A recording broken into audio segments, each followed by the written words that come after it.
உங்களுக்கு ஒரு ஷாக்கிங்கான நியூஸ் சொல்லுவா.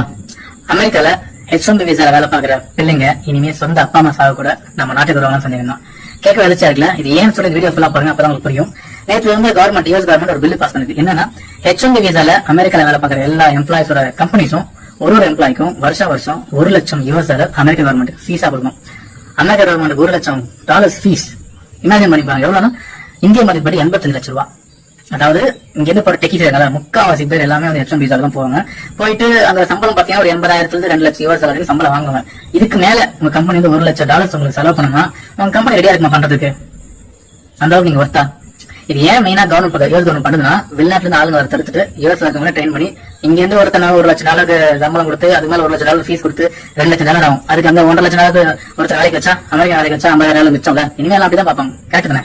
அண்ட் இது யாருக்கெல்லாம் அப்ளை அப்படின்னு பாத்தீங்கன்னா, புதுசா வெளிநாட்டுல இருந்து H1B போறவங்க ஃபீஸ் கட்டி போகணும்.